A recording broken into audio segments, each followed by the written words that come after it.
Oh, okay, good. Hello everyone again, and thank you again for joining. We also want to thank the SAE for their collaboration with this live Q&A. I really want to thank Stephanie White. She's the SAE Outreach and Event Coordinator. And so I'm really going to jump right into a little video that the SAE has, and then we'll get started with Q&A. Talk to you soon.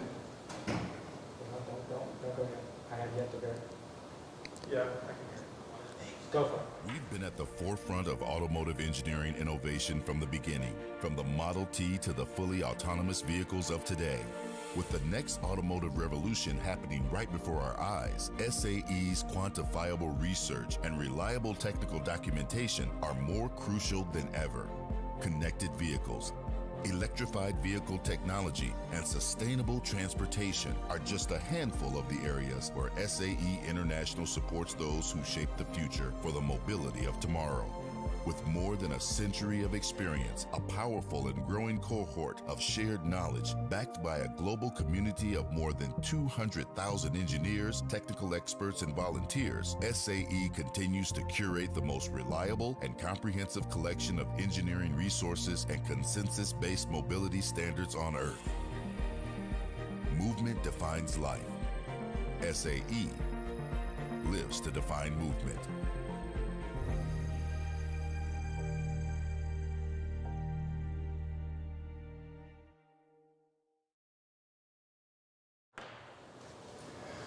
Hey, we're back. So our first question, is the Mach-E a pretender?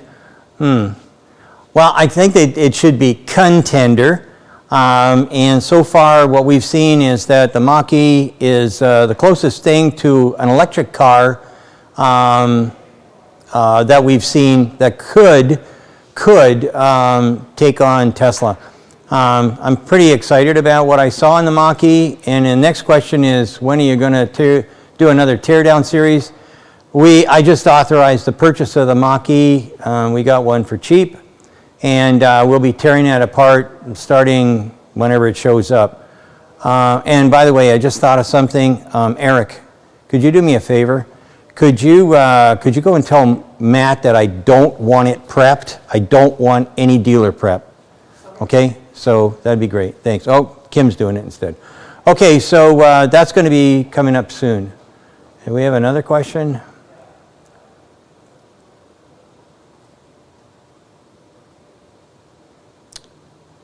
I saw some videos where you talked about the Club Car project. Very cool. Have you done any more work with Club Car since, and do you like to golf? I'm going to answer the last one first. No, I don't golf at all. People don't like me on golf courses. I play lousy. I had to have my arm bolted back on, so I have a built-in, I don't know what it is. It goes like that, so slice or hook, I'm not sure. But it's brutal to play golf with me. And then the Club Car project. Actually, we did a couple of small projects for Club Car, but they made, once that car got into the world, pretty much all the other competitors folded up their tents and went home. When we first put out the Club Car when Club Car first put out the project, after we were done with it, they gained 80% market share. There was lawsuits over it about how it's a monopoly now and cheating and whatever. But anyway, no, we haven't worked with Club Car since then. Probably everybody that we knew is retired or died. So you mentioned several times that Tesla is impressively agile and how they quickly put new design changes into production. Are there any implications of this manufacturing approach on future serviceability, reliability, longevity of Tesla vehicles? And then, is Tesla going to have an unusual challenge in keeping parts available and other cars serviceable in the long run? Well, first off, that's a long question. So first off, as far as a manufacturing approach on serviceability and reliability and longevity, I don't think that's going to be a problem, because what Tesla does in most cases is they make things that are reverse compatible. So let me show you an example here. These are two Tesla boards. This one is out of the old Model 3 that we had. This one is out of the new Model Y that we tore to pieces, which is probably the same as what the Model 3 has now. This series of connectors and whatnot, they all work the same. The NVIDIA chips, you'll see there's 3 of them there, were replaced by these 2 Tesla chips, which can do an awful lot more. I believe if your old unit gets damaged or dies or burns up, which is highly unlikely, but if it does, it can probably be replaced by this one. All the rest of the changes or whatever are going to be software, and they can do that with OTA. So I'm going to have lots of things for you guys to look at, and I'll pick them up when I need them. What is the break-even point for using a gigapress versus traditional manufacturing? It appears that the break-even volume must be higher, but how much higher? There's an E missing.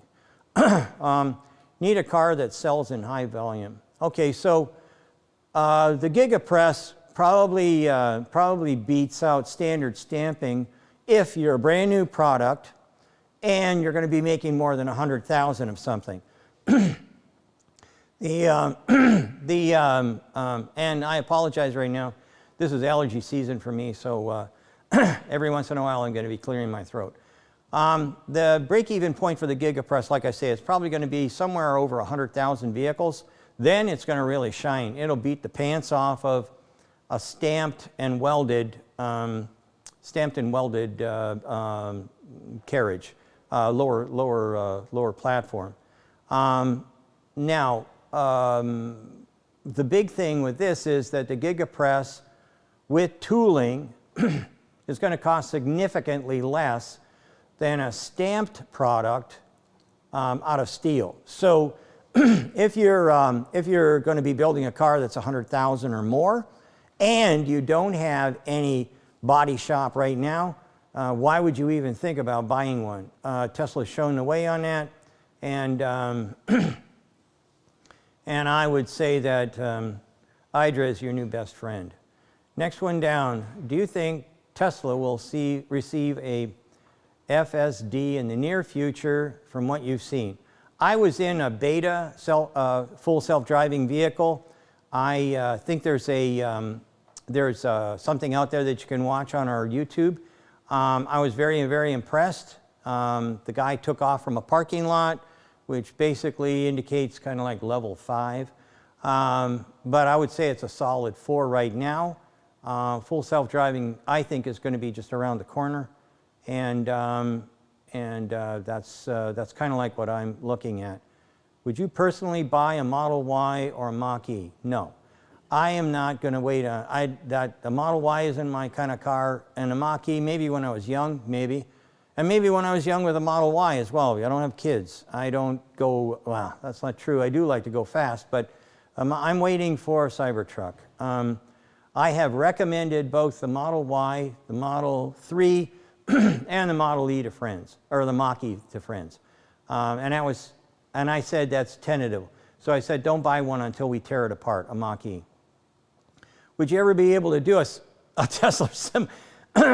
No, I don't think I can do that. I think that would be kind of expensive, and even if I got one of our Patreons to buy it, I don't know how many people would be interested. Why would you always break, what's that?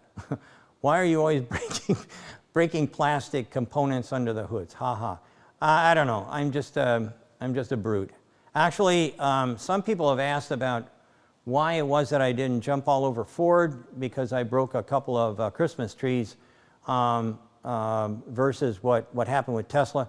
The reason is that the Tesla vehicle had a custom-made snap fit, and personally I try and steer clear of those because they're too hard to get your hands on from a serviceability standpoint.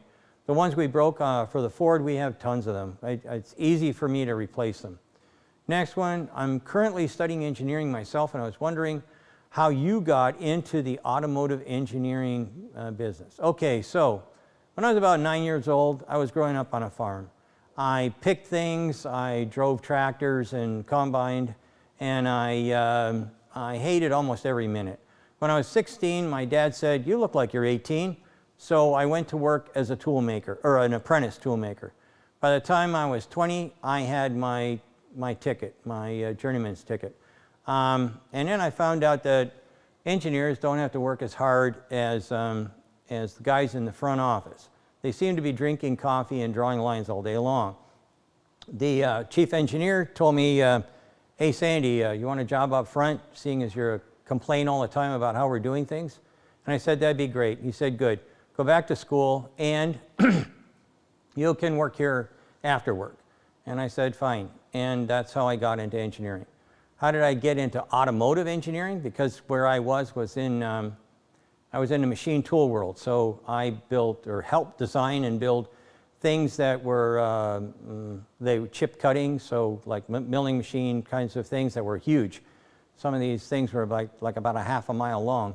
And I worked on assembly systems as well. So I worked on the very first robots. And then I got an offer from Ford Motor Company to help them automate everything. And then I went to Ford, and suddenly I was an automotive engineer. I was trained as an engine engineer. What are your thoughts on Apple getting into the automotive industry? NDA, sorry. Next. I can't talk about that.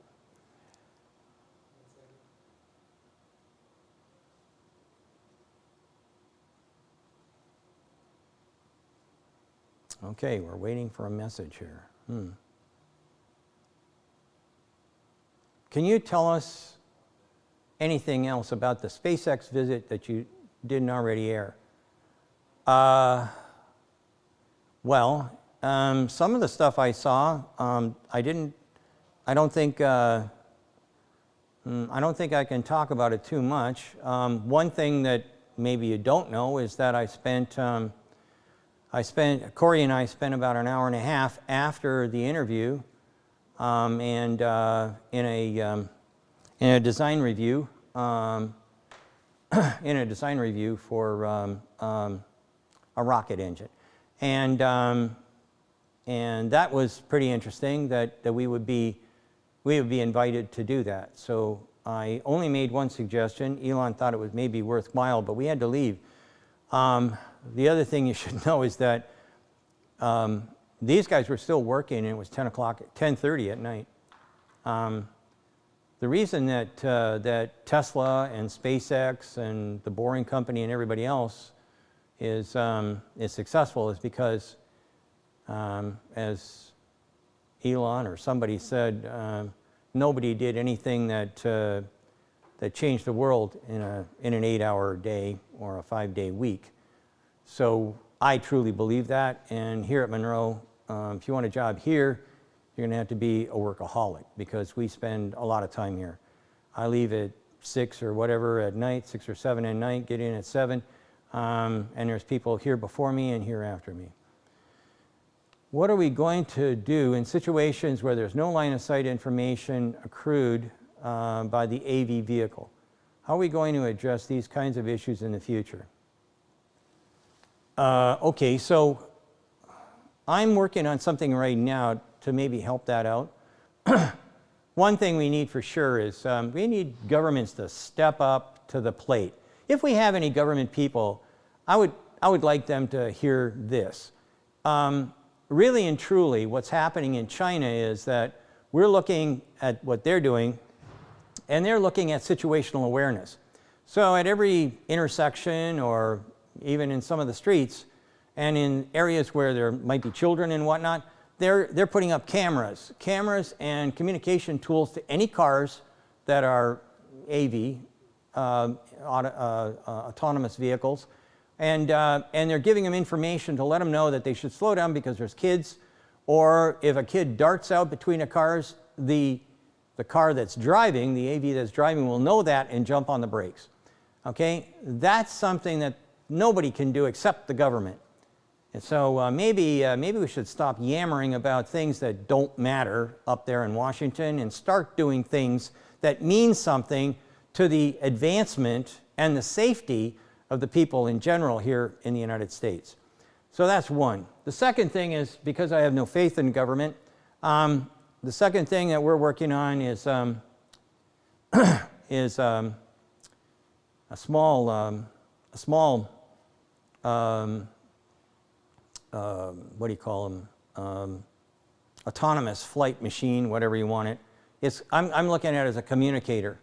So it's going to be a drone that pops up in the air, and it's going to be your dog. So if you've ever gone hunting and you went hunting for pheasants, it's handy to have a dog. The dog runs out and he'll find the pheasants and he'll flush them so they pop up into the air so that you can see them and shoot them. Because you can't find them if you're in a field, good luck. You're not gonna be lucky. Not unless there's 100 guys that are beaters that are trying to pop the pheasants up. But with a dog, things work out quite well. That's been working for us for like thousands of years. That's the reason that we have dogs. They used to be wolves that would bite us. We turned them into helpers. Same thing is true with something that will fly ahead of a car to let it know what's going on in those areas where we couldn't possibly see. We can't see around corners. There are lots and lots of reasons why something like a UAV or a drone with communication capabilities could do for us. And if Tesla's listening, I don't think I'm going to talk anybody else into it, but maybe I can talk to them about it. So I would like to do something like that. When will GM start launching rockets? Ha ha ha ha. I don't think that's going to be happening. Now, I will tell you, in the olden days, GM used to be big into defense. I mean, seriously big into defense. General Motors made planes. They made all kinds of military devices. But now unfortunately, they've been told to focus on core competency. That's the first rule of DEAD. The guy that invented that sort of stuff, his name was Jack, they called him Neutron Jack. I've forgotten his last name because I don't want to remember, I guess. But anyway, he was the guy who took GE and turned it into nothing. So that's what happens when you focus on core competency. What do all the colored dots on your parts mean? Colored dots? Oh, these are for scanning. Okay, that just hasn't been washed off. But this is a scanner component. Red, yellow, green. Okay, the red, yellow, green dots are for identifying good ideas, ideas that should be copied. Sometimes they're for serviceability. They have a bunch of different meanings, and quite frankly, I don't see the chart right here, so I don't want to tell you which one's which. But that's kind of like, it's an in-house kind of a thing that we do. What do you think about Tesla's heavy use of touch controls? No gear selector in refreshed Model S. Are they being stubborn, or is it the future? It is the future.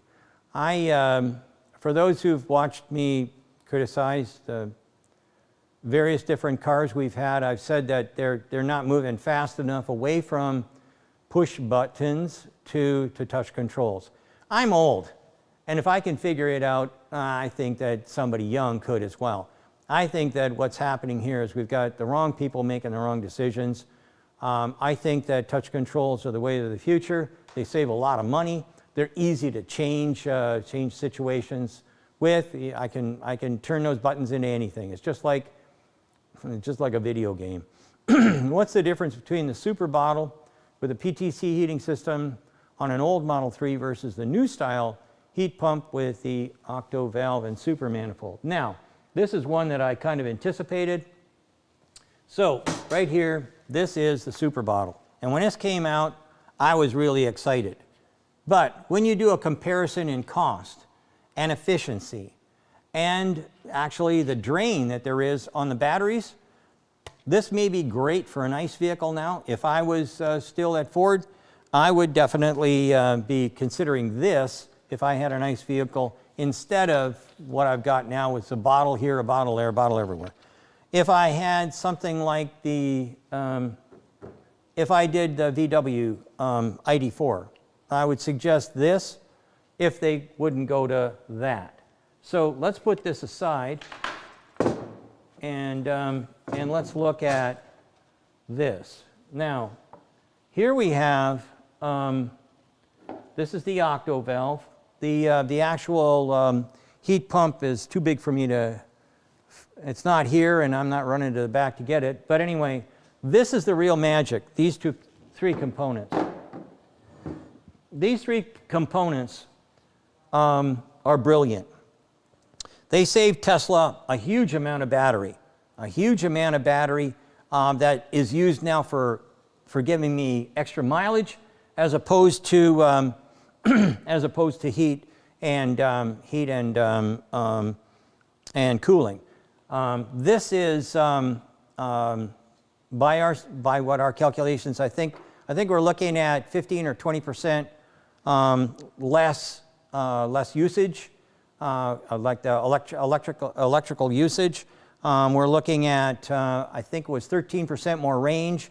I think that we were looking at a cost reduction, and I can't remember that right off the top of my head.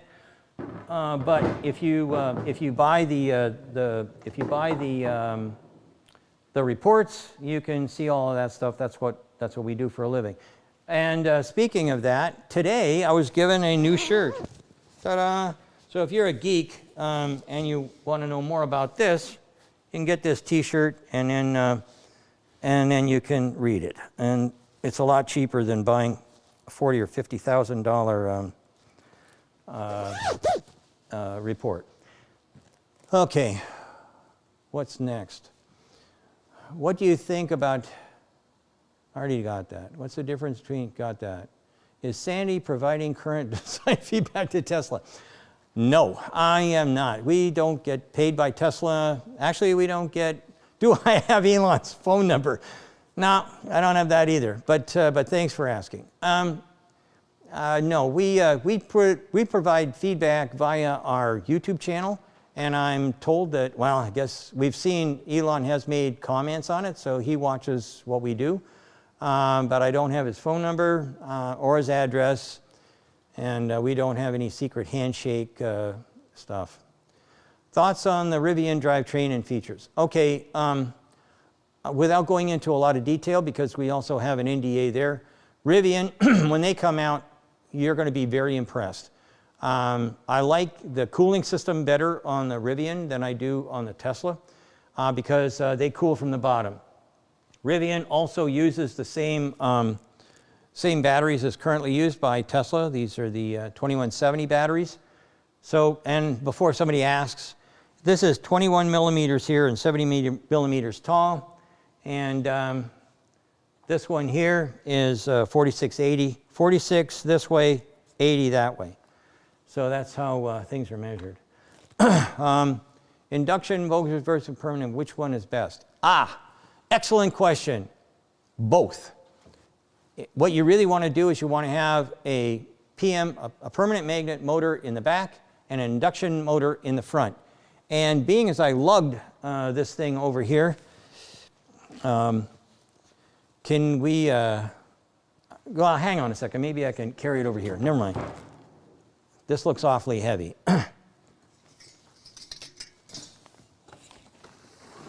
Shit. Okay, so,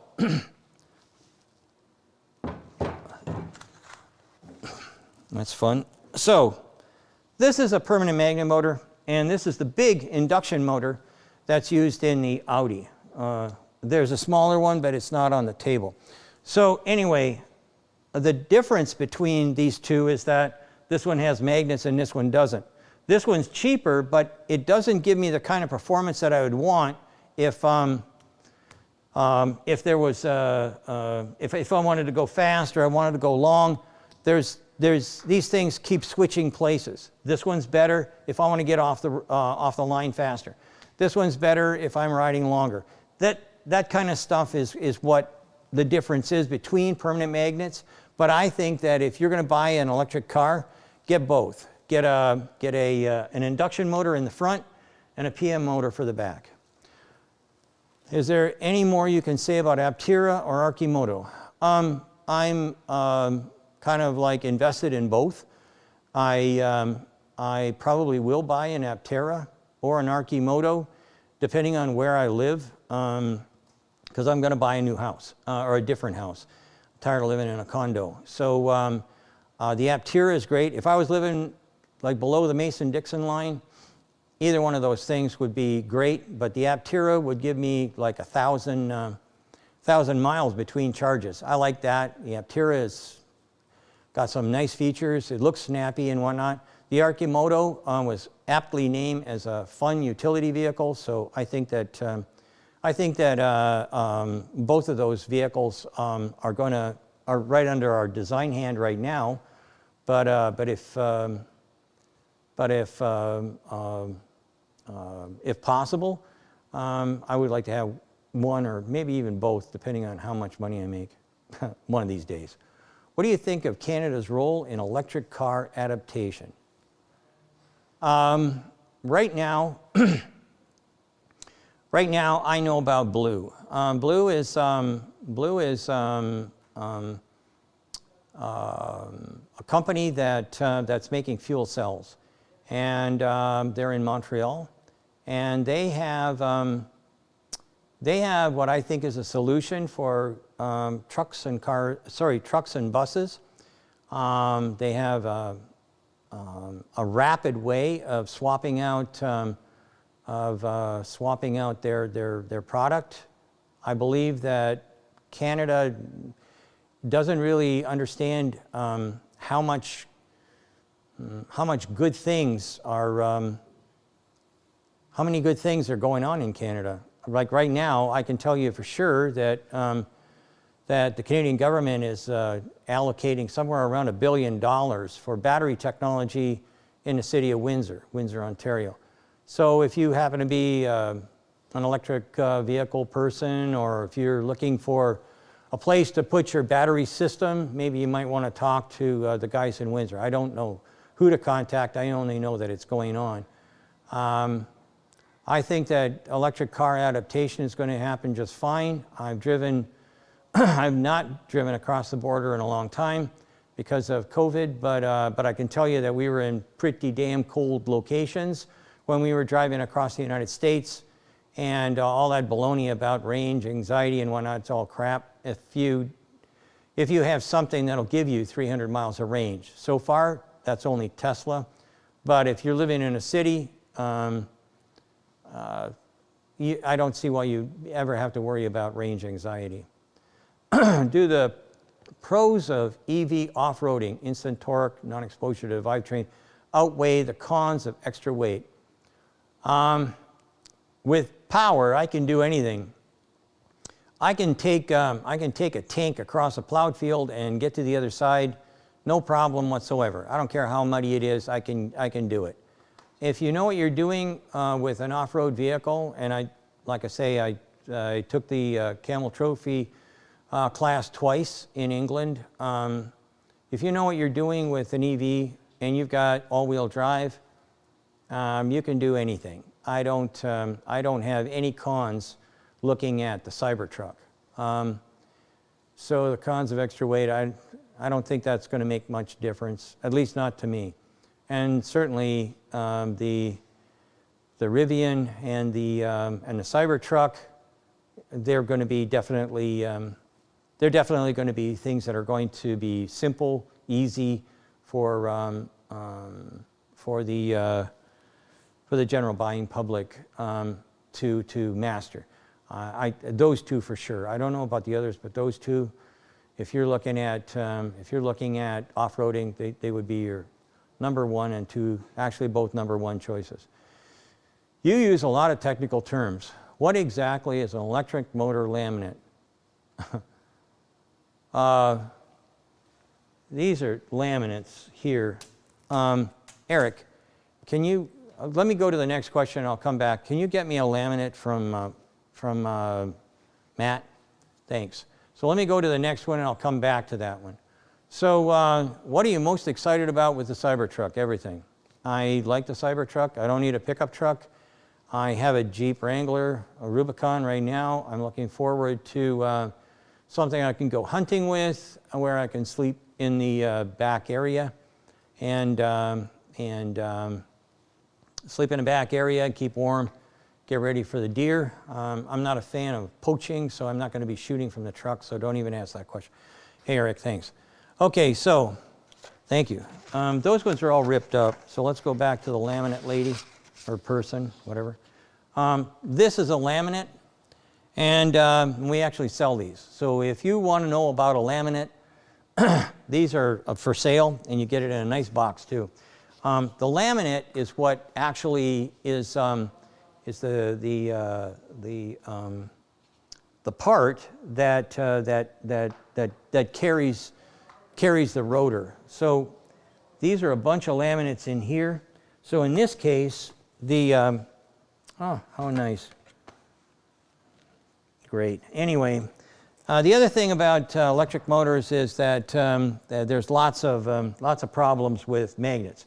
So this one here, if I look at this laminate, which is all chewed up, this is a PM laminate, so you can see where the magnets go. This is an induction motor magnet, or laminate, okay? And I don't have the other pieces to this, but inside the core, this one here is made out of copper. So this came out of an older version of the Model 3. And like I say, if you want to have your very own laminate, we sell a lot of them actually, and they're going fast because we don't have too many more of these things left. Let me put that over there. So anyway, the Cybertruck that I'm going to be getting is going to have PM motors and induction motors in it, and I'm happy about that too. By the way, the Rivian is also significant when it comes to motor capabilities. Is the exoskeleton design really just a name for stronger bodies? The cab under looks like so. Okay, so anyway, this question about the exoskeleton. Is it really just a name for stronger body parts? You know, can the cab underbody still look quite complex looking at a traditional vehicle with door jambs? An exoskeleton is what I designed I was the designer. So the exoskeleton is what I designed our airplane for. The Paradigm has an exoskeleton. There's no bones about that. I wanted an aircraft that would be supported from the outside, not the inside, to reduce the cost significantly. That plane would be about 1/10 the price to build of something that would be an equal size. And I know that for sure because we compared it when we were working with NASA. The other thing that an exoskeleton you might think of or whatever is an aircraft similar to the dog, Cirrus. So Cirrus is a plastic plane, and it's basically one component, and it's way stronger than its counterparts in the general aviation world. The undercab, if we're looking at, you must be talking about the Cybertruck. So the exoskeleton upstairs is looking at basically a big monolith design. It's one big giant structure. It's going to have some welding and things like that here and there, but for the most part it'll have a lot less parts than what we would find inside of a conventional, say, F-150 or something. The bottom is going to be like this. And I just did something for some folks asking about the mega casting, and I happen to have I have all the details on that, but where's the picture that I'm looking for? Watch, it'll be the last thing. It's probably the last thing in here. Here it is. Yep, here we go. So this is what's been published by the folks over at Tesla. I don't even know where I got this picture from, but this is showing that the whole bottom dress, the whole platform for the Cybertruck is basically 3 gigantic pieces. This makes a big difference. My body shop is going to shrink to about maybe, it'll shrink by 80%, 75, 80% for sure. There's no robots, there's no welding, there's no people needed, or very few number of people needed. So I think that you're looking at something that's a lot less complicated, and it's going to be a lot easier to put in those things that we have to put in, like wires and hoses and whatnot for brakes and things like that, because I can design in, if I'm using an exoskeleton design or the mega casting designs, I can weave all my wires. I don't have to have much of anything. Every feature I need is already going to be there. I'll only need simple snap fits to hold everything together. What low-tech features can Tesla do to improve their range? Can they dramatically reduce their drag coefficient? What do you suggest they do to lower their weight? They're already doing something. So I can't remember the exact number, but I believe, and if anybody has the number, jump right in. I believe the difference in weight between this and this is something like 15%. A 15% weight change to go to the new battery style, that's a big deal. This also gives you more range because this has more power than 2 or 3 of those. So at the end of the day, I'm going to be looking at this as being one of their improvements for range. Now, bear in mind,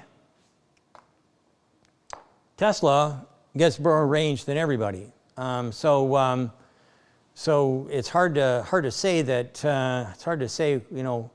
why Tesla would be the name up there. Why don't we put something like the Mach-E or the ID4 or any of the other guys that are out there? What are they going to do to improve their range? Quite frankly, on a couple of the companies that we're working at right now in new product development, their EVs, we are looking at drag coefficient, we're looking at weight reduction, we're looking at different materials. We do a lot of things to suggest, actually we get paid for that, but we're doing a lot to suggest and design things that can lower their weight. So I'm telling you right now that the ones we're looking at, the car companies that we're looking at, we do what we call weight loss programs. In fact, you can't see it, but there's a big sign in the back of me that says weight loss. How much do you want? And there's a picture of a flowered, like a seeded dandelion with a chunk of aluminum stuck on top of it, sitting on top of it, that shows what you can do if you're really serious about reducing weight. And there's plenty of weight that can come out of most of the EVs that we've looked at. Which Chinese EVs would you recommend? Well, there's a lot of Chinese EVs that are going to be coming into the market shortly. I know about NIO. I know a little bit about Xpeng. I know a little bit about BJ EV, which is Beijing Automotive EV. I know a lot about Geely. I know a lot about a lot of different EVs from China. And quite frankly, apart from Tesla and maybe Rivian and a few others here, all the other big OEMs, they better pay attention because the Chinese EVs have builds as good as anything we've got here, costs that are significantly lower because, oh, you remember that outsourcing stuff? Yeah, you outsourced everything to China. Guess what? They don't have to have a markup for extra profit because they build it in-house. They're vertically integrated. They do everything different than what we're doing, what we have been doing here in North America. I went through the Japanese invasion in the 70s and 80s, late 70s, early 80s, and it's going to happen again. exactly the same because there's a lot of people in very high places, in beautifully appointed offices, that are thinking that the future is nothing more than a dim reflection in the rearview mirror.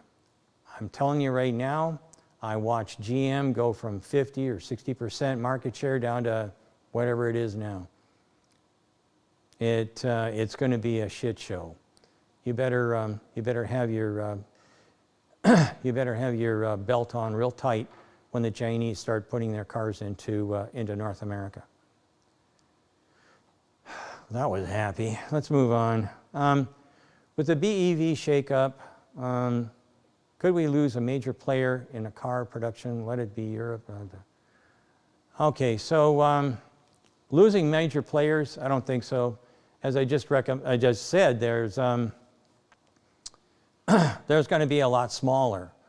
Ford will shrink, GM will shrink, Japan will shrink, all the Japanese companies will shrink, Europe will shrink, or all the European players will shrink, because the Chinese will definitely be taking over some parts of that market. What they don't buy, like Volvo was purchased by Geely, what they don't buy, they can outproduce on. Simple as that. Everything just went black here. Oh, okay, good. So it's going to be, I'm glad I'm old, actually. I think I'll start growing my own crops and things. So I don't have to worry about things like that.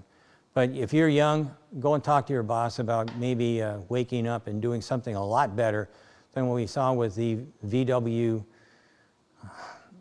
ID4. By the way, if you happen to work for VW, we would love to take that car to pieces and assess it and analyze it and turn it into something else. If you want to know what we can do, have a look at the Ram 1500. Munro had a lot to do with that.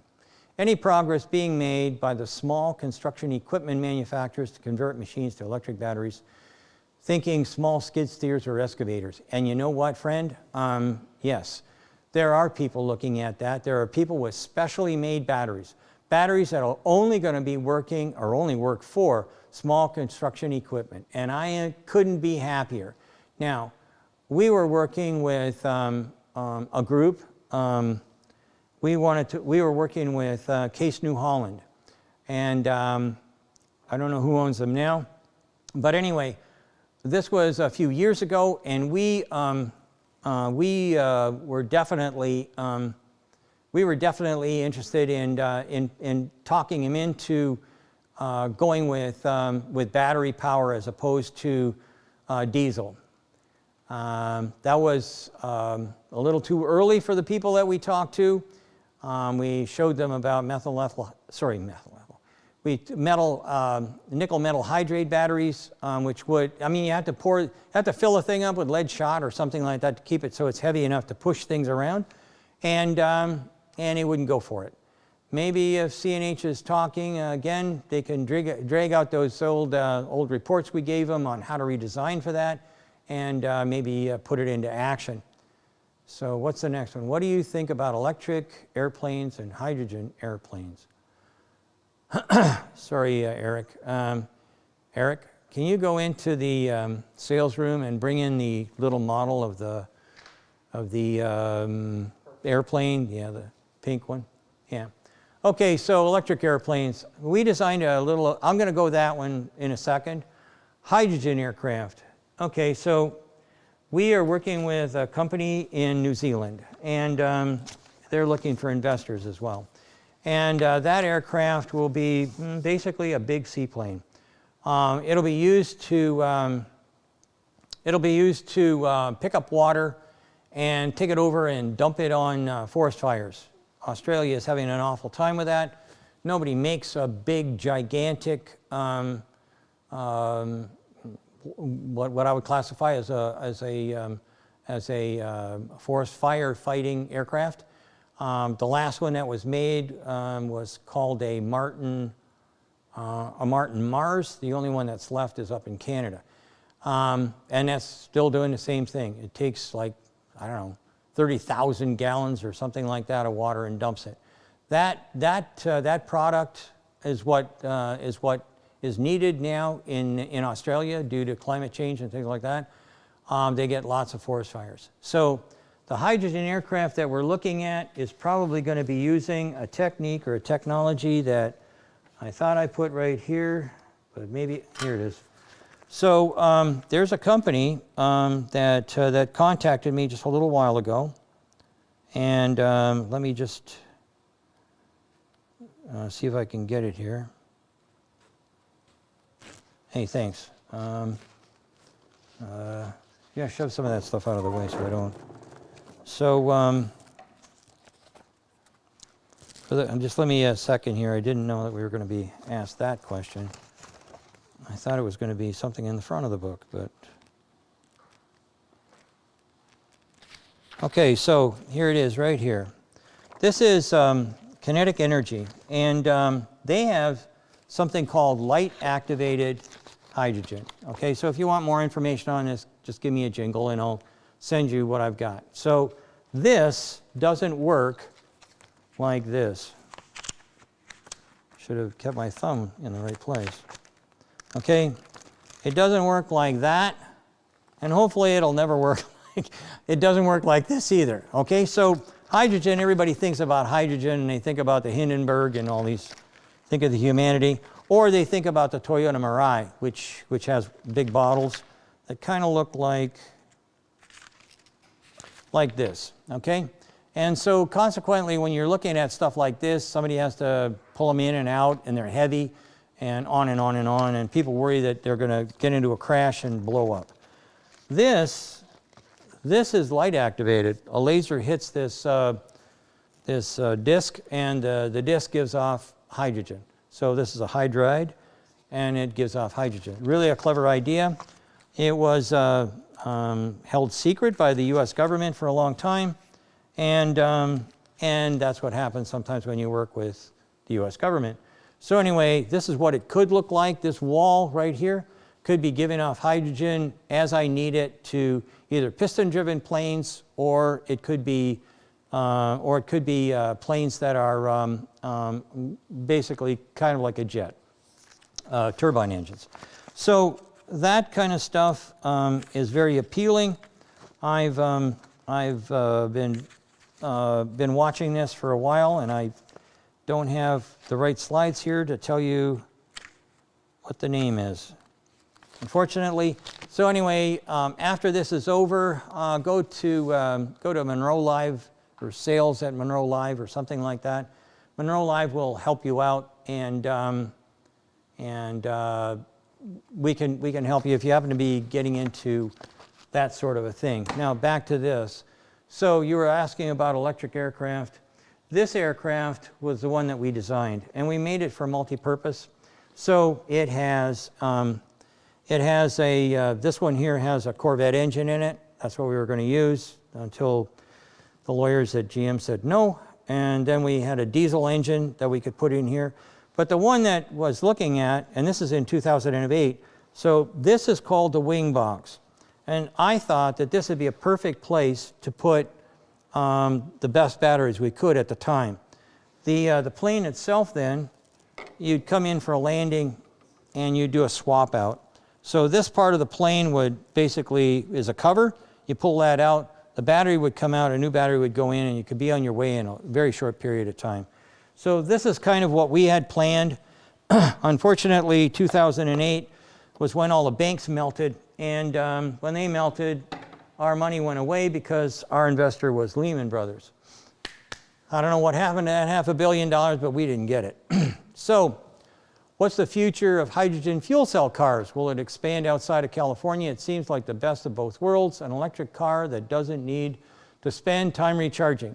I don't really recommend hydrogen for hydrogen fuel cell cars, but I do recommend them for trucks, aircraft, ships, anything that's big.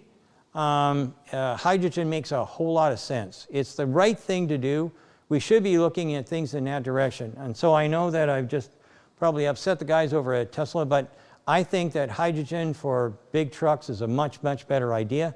You'll still have to have batteries, but you don't need You don't need to you don't need to have batteries for everything. I think it would be better if it was a hydrogen fuel cell for driving the trucks. And again, you've got people that are trying that out, and that would be Nikola is one of them. I'm going to try and talk to them about this technology in the future. I think they've gone down the lines a little too long, so it may not be possible to make that happen. Sandy, you need to take a seat. You've been standing for so long. All right, fine.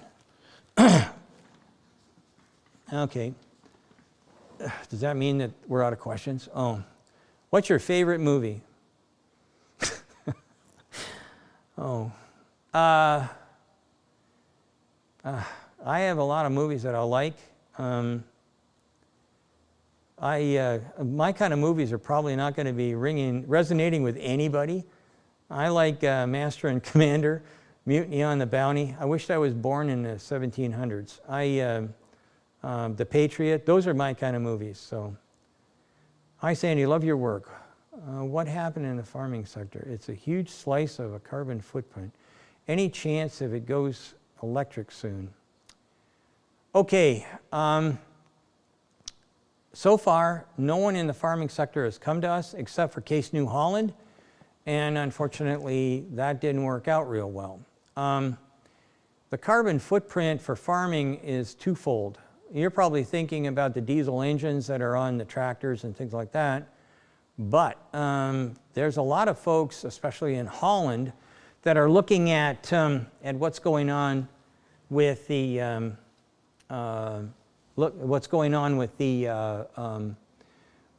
water situation. Water's a big deal. We don't really think too much of it now, but at one time we had a thing called the Dust Bowl in the 30s. That was all man-made. That was a real big issue, and that's because we didn't have regard for water. What they're doing in Holland now is reclaiming water because that's where they think the money is, and also it's good for the planet. So I believe that we should be looking at that stuff here in the U.S. People are going to say it's too expensive and whatnot, but the Dutch are making great headway in that area. Do you think we'll see UFO-like dish-shaped aircraft being created? Why no one is making them? Yeah. Okay, so we'll probably start out with something a little different once we figure out how to do it in mass. But I've already seen two things that float that I couldn't explain. I was asked to work on those projects, but it was over my head. I don't know where we are now, but I know that I can't sit down. It doesn't work for me. I can tell you that in the U.S. we have a lot of projects going on that I don't know an awful lot about, and so but I can tell you that I did see things that float, and they didn't have gas bags. They popped off the ground. They went outside. They were 30, 40 feet off the ground and came right back in and then collapsed because they didn't have enough energy. I don't know what that was all about. They showed me and it was over my head, so I had to walk away. Do you have any insight on how Tesla will design the Cybertruck to crumple on impact? This is like a tank. I don't think I have to worry about me. I'd say that there may be some others that would have a problem, but in an accident, I would feel very comfortable being in a Jeep Wrangler. And the Tesla Cybertruck is going to be just as protective. It will have crumple zones to help other people, but I'm pretty sure that I'm going to be just fine. What are your thoughts on Tesla focusing on innovation rather than advertising and PR? What a great idea. Somebody else should think of that too. I think Tesla gets in the news every day. Why? Because they have a leader. Can you tell me who the president of VW is? Do you know who the president of Ford is? Do you know who GM is run by? Do you know who's run by, who runs Toyota, Honda, Kia, Hyundai? No, you don't know any of them. But you do know who's running Tesla. Why would I need to have advertising if I had somebody like that at the helm? Why would I need advertising? Why would I need PR? I don't know. Why does it seem like Tesla is the only company that can get because they think ahead. That's why they can get 300 plus miles. They think ahead. Oh, okay. Why does it seem like Tesla is the only company that can do 300 plus miles with an EV? And that's because they think ahead. They think ahead in a lot of different ways. So, if we look at the modules that you'll find inside of a Tesla, you're looking at about five electronic modules.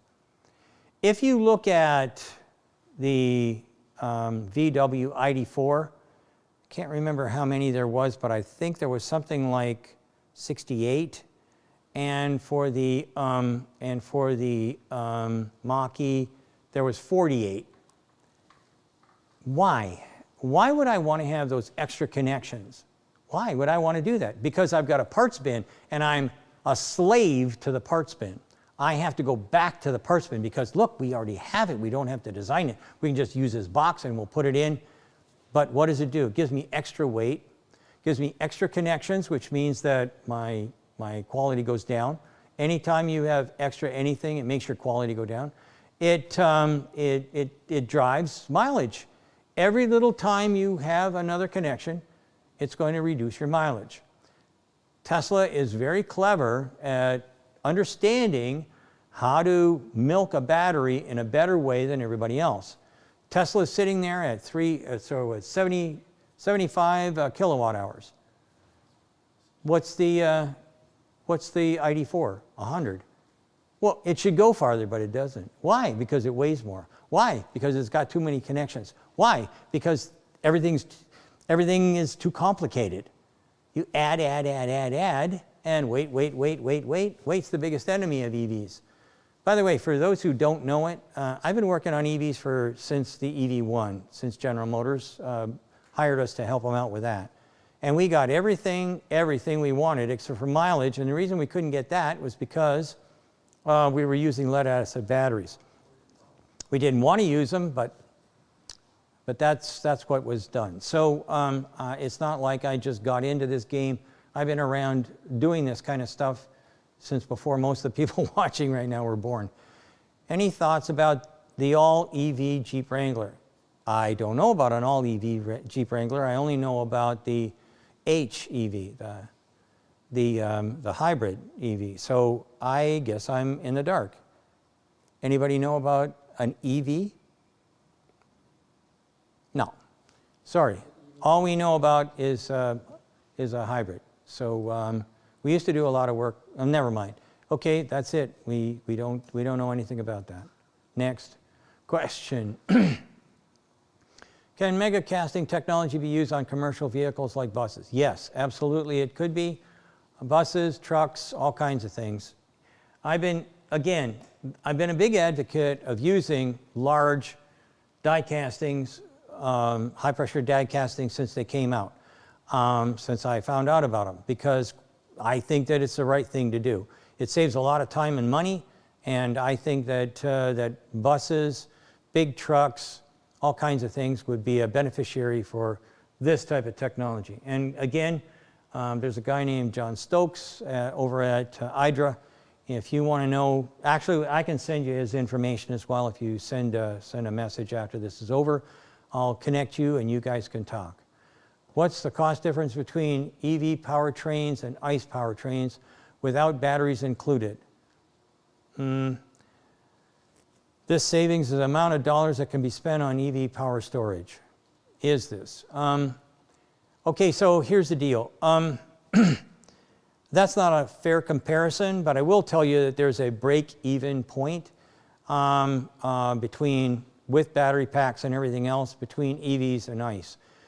And that number was basically $100 per kilowatt hour. And quite frankly, that's been already moved ahead. That's already been done. Tesla, our last calculation was, I think, 86 bucks. Is that right? 86? On their way to 60. On their way to 60? Okay, well, 86 bucks for sure right now. And I think was a 60 with a 4680 battery then. Yeah, on the way to 60. That means that it's cheaper to build an EV than it is to build an ICE. Now, this only is talking about powertrains and batteries and whatnot. How about maintenance? How much maintenance do I do on an EV? Virtually none. At maybe 100,000 miles, I'm going to have to look at ball joints and things like that. I might have to replace some brake pads here and there. But, but everything's going to go longer. With an ICE vehicle, how many oil changes? We would have had to, when Corey and I drove across the United States, we would have had to have at least one oil change. Didn't have to have that with an EV. And with an EV, because of the deal we had with Tesla, when we bought it, we got free electricity. How much would that have cost if I was going to be driving 8,000 miles in a conventional? We equate it to a BMW 3 Series. So how much would that have cost me? I mean, really, at the end of the day, there's a lot of reasons why EVs are better than ICE, and it's not just money that you pay out initially. It's the total cost of ownership that you have to start looking at. So anyway, who's the biggest competitor to Tesla? None. There are no competitors to Tesla. But when they do come, they'll be Chinese. What's the next question?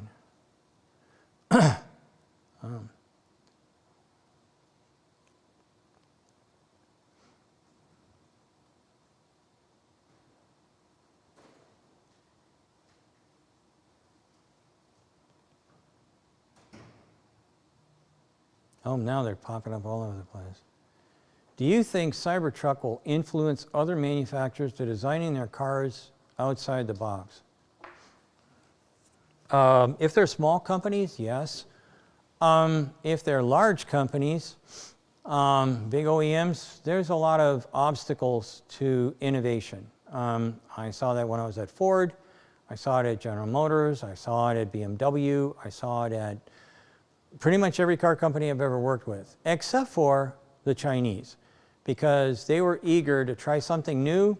They didn't want to be the same old, so that's why I'm telling you right now that there's going to be a lot of Chinese competition that's going to be coming down the pike real soon.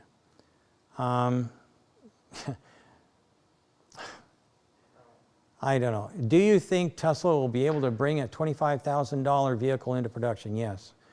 These are really, some of these are really quick answers. So I think that Tesla probably could build a $25,000 car pretty much right now, if they wanted to. Are there any mega casting porosity problems? No. This is ultra high pressure vacuum forming, or vacuum molding, I should say. The amount of time to shoot this is measured in milliseconds. Milliseconds. I'm not saying seconds. I'm saying milliseconds. A few milliseconds is what shoots this. This thing hasn't got time for porosity. This thing doesn't have to be, because of the material. And if you want to know about that, I'm not going to try and flip through this stupid book again. But anyway, if you want to know the material, we have it. It's called a 386 aluminum. You don't find it normally. It has some extra options that we don't know what they're there for. Not options, alloys that we don't know why they're there, but they did put some extra stuff in. There's no T6 heat treat on this for the real engineers in the audience, which would be what we would think would be able to happen or have to happen. This thing comes out of the mold. It's perfect every time. There's no warpage, no nothing. This is really, really amazing. It's better than what I could have possibly hoped for when I was trying to do something similar to this when I was still working at Ford in the 80s. So, Sandy's opinion of the Mercedes EQS electric car. I have not driven it yet. I'm hoping that we'll get one in here to rent, and then I'll give you my opinions. But until I touch it, I don't believe much I see in print. So, do you have any opinions on the Peugeot brand? I don't drive a Peugeot. In fact, I don't think I've ever driven a Peugeot, so I right now have nothing to say about Peugeot. I know what other people say, but that's cruel and miserable. But let's wait and see what they bring out. What are the considerations for using hub motors? If I go into a big what do you call them? VTOL. I will probably be using a hub motor. And I have a hub motor sitting over there. I'm getting weak. Yeah, oh, good idea. Hey, let's do that. Let's move the camera instead of Sandy. Good idea. Let's do this. So this is a hub motor. This one here happens to be Proteans, but there are other electric motors out there. This one I like because the inverter is stuck right inside. So I don't have an inverter sitting out on another box that's eating up space claim or the space that I want to have for cargo or people and whatnot. It's all built in here. So I like this. Lafayette also makes one. I like that one too. It has that has an inverter box that's elsewhere.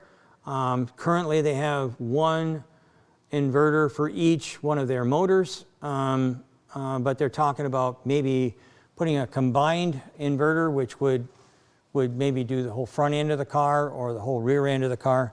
But I like these. I think that this is a good idea. Anyone who's ever done any investigation can go and have a look at the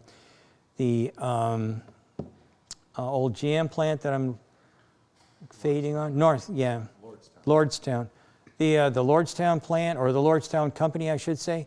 Go and have a look at that, and you can see some amazing things that you can do with a wheel motor. But like I say, for me, for VTOL, this is what I'd use. I'd use this. So let me come back here.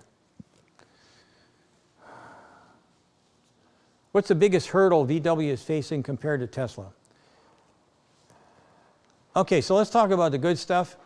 I like the look of the VW. I'm assuming we're talking about the ID4 because the rest of VW is different than what Tesla is. So I like the look. The styling was great. The build quality was phenomenal. I liked the seat capacity. I liked the comfort. I did not like the interface to the customer. I didn't like it at all. I was shocked when I opened up the hood, and I was expecting to see, or I thought I was going to see a motor. As a matter of fact, I don't know if it came out, but maybe it was probably cut. But when I flipped it open and looked inside, I said, I thought this was an EV. This looks like an HEV, because everything was chock-a-block full of junk. I don't understand that. I cannot understand why they wouldn't have taken advantage of a good feature that people like. Why would they not do that? And then when I opened up the Mach-E, there it is with, the reason you benchmark a company is so that you can see what they failed at and you can do better. But unfortunately, many of the car companies, what they do is they benchmark a competitor, copy it. Why? What I liked about the Mach-E was it turned that tub, which Tesla had invented, and they turned it into something really, truly useful. And what was that? Well, now I can put ice in there. This is my big party car now. Don't you ever think of the young guys? I mean, weren't you guys drunk? Turned it into a frunk with a drain hole, and now you've got something to talk about. Now you can say, well, you can put your groceries in one area where it's kept cold, maybe with ice, maybe with maybe a little ice chest. So it'll probably come out with a little ice chest that you can put in there. At the end of the day, that's what you're supposed to do when you benchmark. You get better than the competition, because I guarantee you, there's a guy's bold. I can guarantee you, if they aren't doing it, they should be. Tesla's boring holes in the front of the frunk right now. They're putting in what's called a duct bill to let water out, but no water can come in. It's fabulous. That's what they should be doing at Tesla. And Ford should be complimented for actually putting a feature in that basically jumps over the top of Tesla. So, does everything in your shop have wheels on them? No. If you look around in here, yes, there's lots of EV parts and whatnot, but I already told you about an airplane. Corey, can you shoot over what? Oh, I can't work it. Okay, so what do we have here? Let's see. We have medical devices. We have barbecues. We have airplanes. We have all kinds of stuff. I can't begin to tell you everything that's in here. I mean, we work on everything from, and this is literal, we've worked on here at Munro, everything from Barbie to the space station. No exaggeration. Everything can be proved. Barbie is sitting in my office right now. Well, the doll is anyway. The real Barbie lives in California. So we work on everything. And by the way, most of the times when people bring us in, we're the second choice. First they get somebody else, and then it didn't work out. Then they don't have any money and ask us to come in, and then we unfortunately get in. The only exception would have been Club Car, where we worked on everything right from the get-go, and that went to market quickly. They were happy. They dominated the marketplace. They made a tremendous amount of money, and on and on. So we work with lots of different things. And by the way, we also work with the Tier 1s. You're impressed by Mach-E. Do you really think it's priced above the production price? There are people who think that the cost to build is around $100K. It's too nice, and Ford is losing money. I don't know about that. As I mentioned, we're going to be costing that car, and I'll tell you what it costs. Or actually, if you buy the report, I'll tell you how much it's costing them. But you have to remember that this is the Mexican Mach-E. It's not made here in the States. It's made in Mexico, so that drops the price quite a bit. They don't have to pay for tariffs and stuff like that for steels that occasionally are needed. I don't think that was Trump's best move in putting tariffs on different materials. I don't think that helped us out much. Anyhow, but the Mach-E, I'll check that out, and we'll tell you whether or not they're making money. Why didn't any of the OEMs spend the last 5 years building a charging infrastructure? You must be joking. They don't want to spend that kind of money even now. They're not going to spend any money. They don't have any money to throw around like that. Tesla did it because it had a huge number of investors. I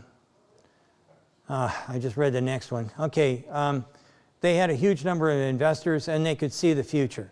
Seeing the future is very difficult in a company that's always been kind of like either looking over its shoulder or looking backwards. If I sound like I'm a little bitter, it is because I am bitter. I am bitter because not just me, but a lot of people said, hey, you know what? You should really get into EVs. Hey, you know what? You should really pay attention to Tesla.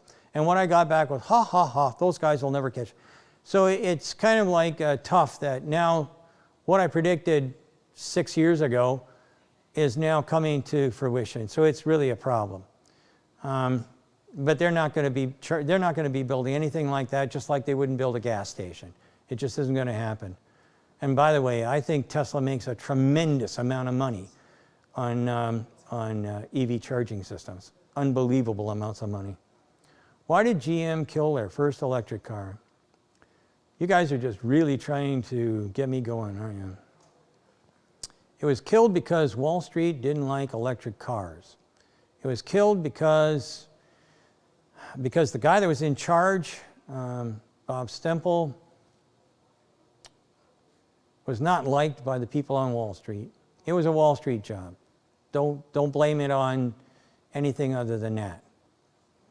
Wall Street didn't want electric, and they got rid of it. But remember, Wall Street's the one who applauded Jack Nasser, or sorry, not Jack Nasser. What was his name? Jack whoever. Neutron Jack, whatever his name was. They thought he was brilliant, and he got rid of GE. I don't know. Anything electric seems to be counterproductive to the guys on Wall Street. What kind of cost do OEMs have when shutting down a transmission engine plant? It depends on where you are and whatnot. Sometimes it's just a matter of paying everybody off, retiring them, the people and whatnot, and then closing it down and letting it rot. It depends a lot on which state or province you might be in North America. In Europe, the cost is astronomical because there you have to take care of the people. They get hired for life, so you have to take care of all the people. You have to reclaim that property. You have to clean it up and whatnot. It's vastly different in Europe than here. So it's not that expensive to shut things down, but it does kill any kind of future sale from somebody that you just laid off or fired, whatever, in an engine or transmission plant.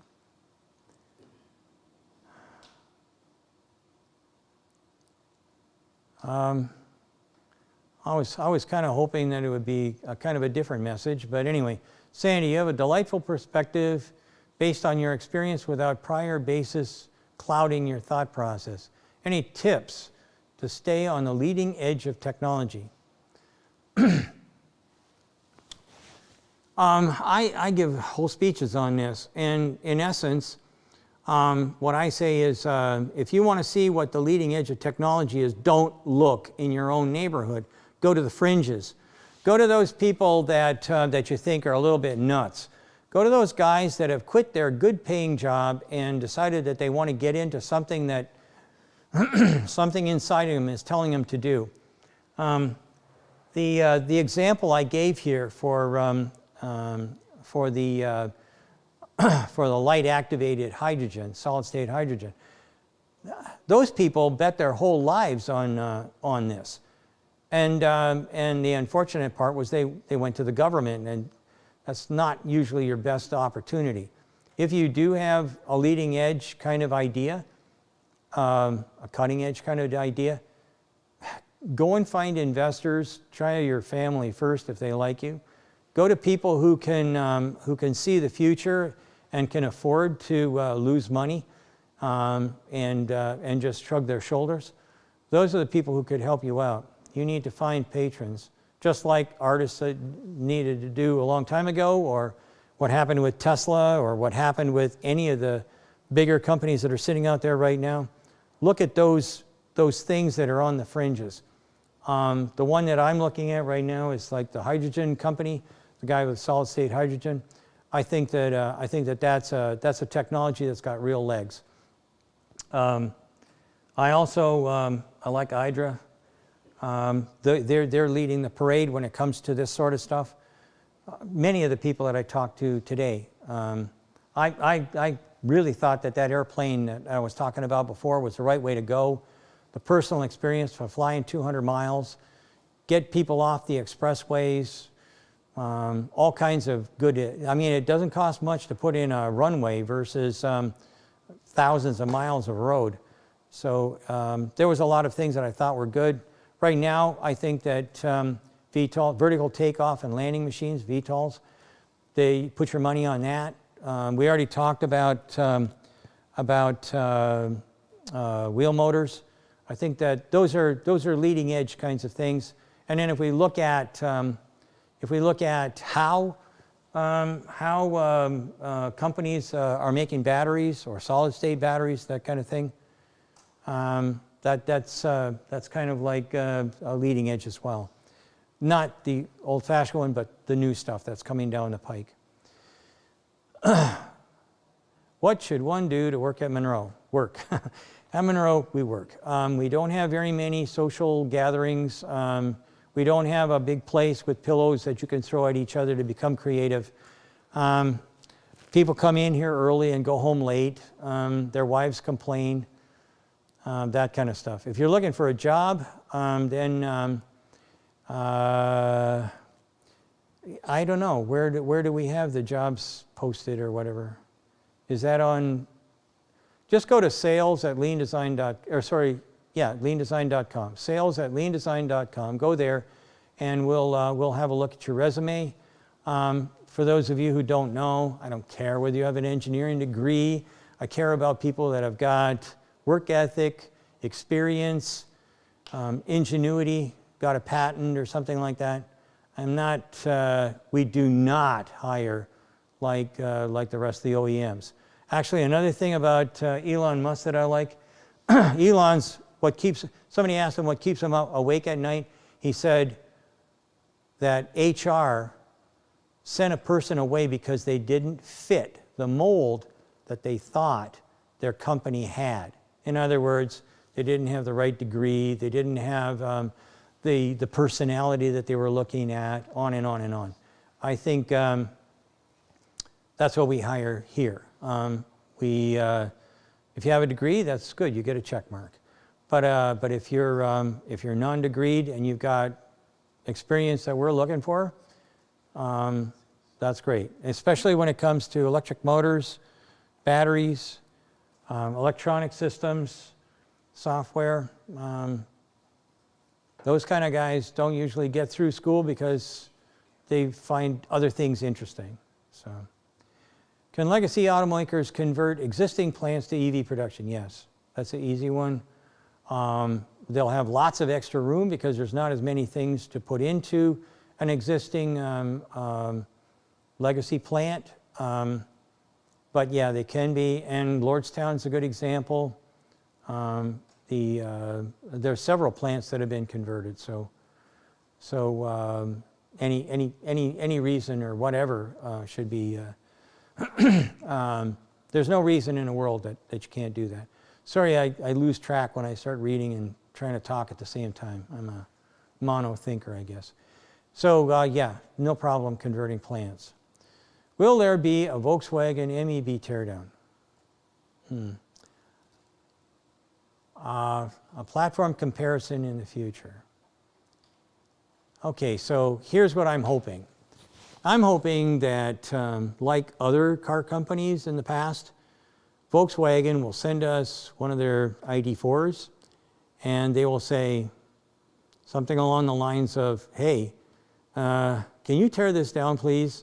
And can you tell us how we can reduce cost, reduce weight, get rid of the stuff that we've lost a lot of money on, and help us out with the next MEB or the next generation of MEB.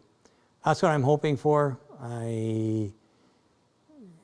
Not too many Europeans have jumped onto that bandwagon. Japan, yes. China, yes. Korea, yes.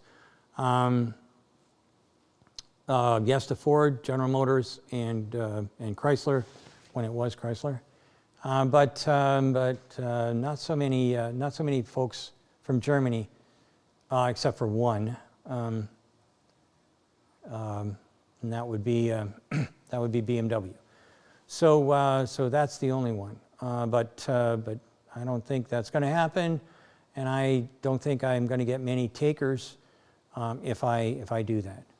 Any thoughts on the Porsche Taycan? Way too expensive.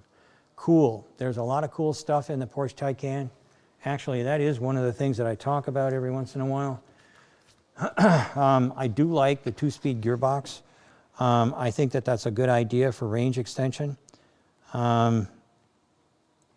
Actually, while I'm here, yeah, let's do this.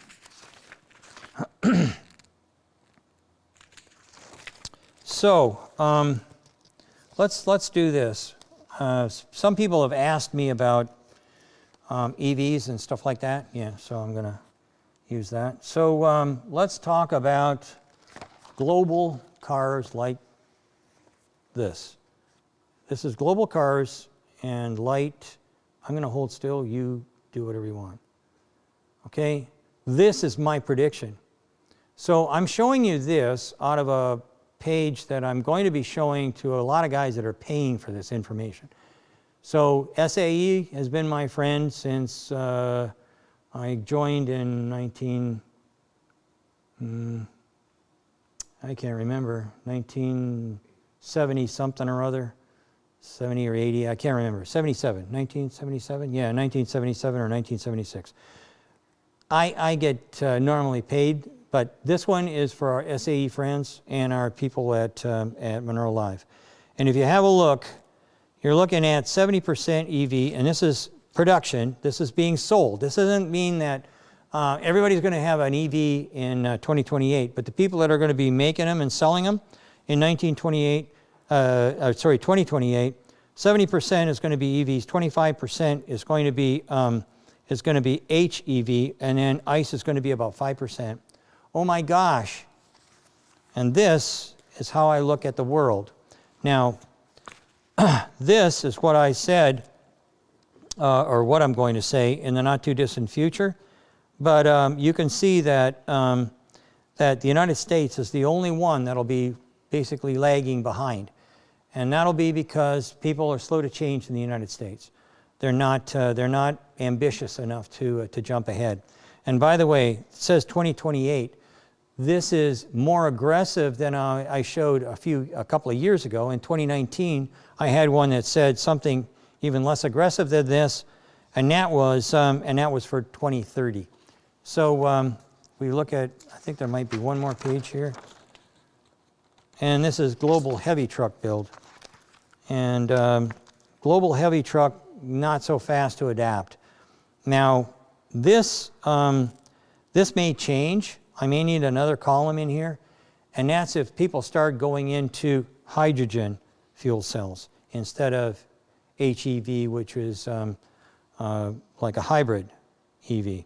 So if that happens, there may be another line in here. And I'll find out more about that after I talk to a few of the major truck manufacturers out there. Last question. What do you think could happen to our efforts to transition to EVs if we experience a bottleneck in supply for battery-grade materials like nickel, graphite, and lithium? You missed one, cobalt. Okay, friends and neighbors, remember what I was talking about, outsourcing? Our biggest problem here in the United States is outsourcing.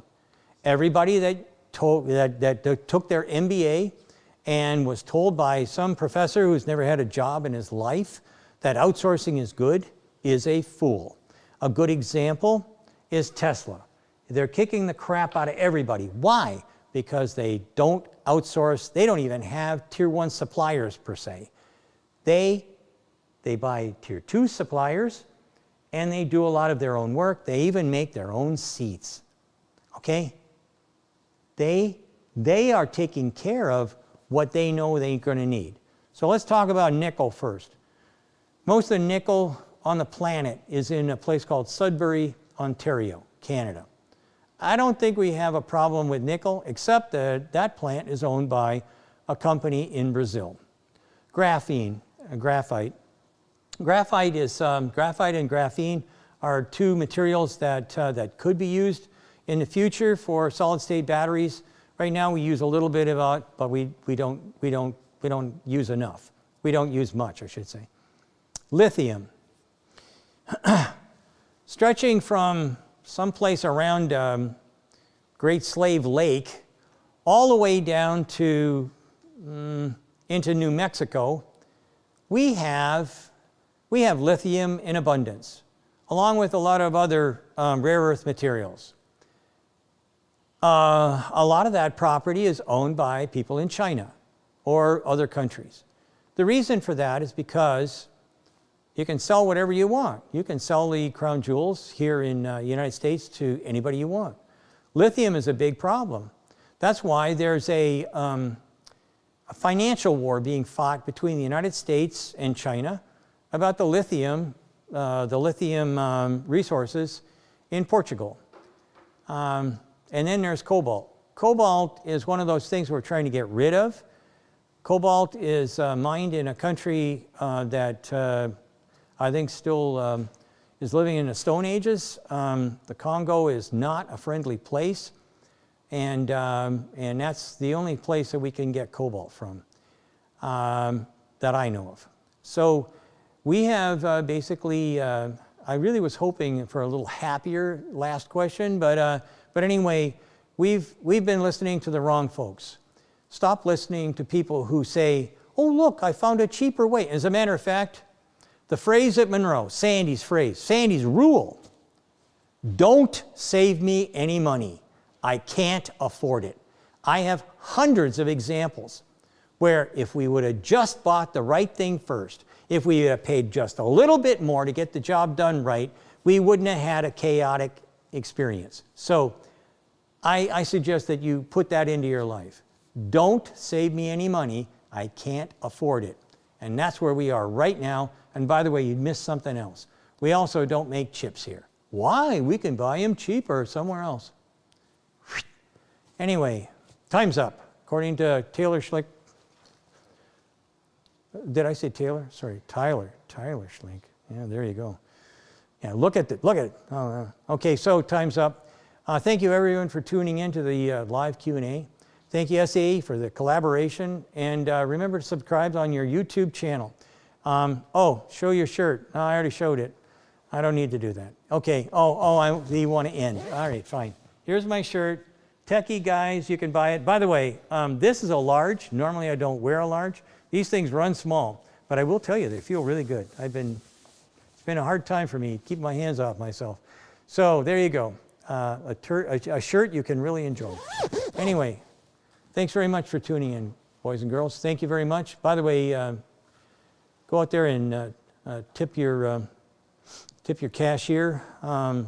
Keep feeding them some cash. They can use it. They're out there risking their lives so you can buy a can of beans. Thanks a lot. Bye now.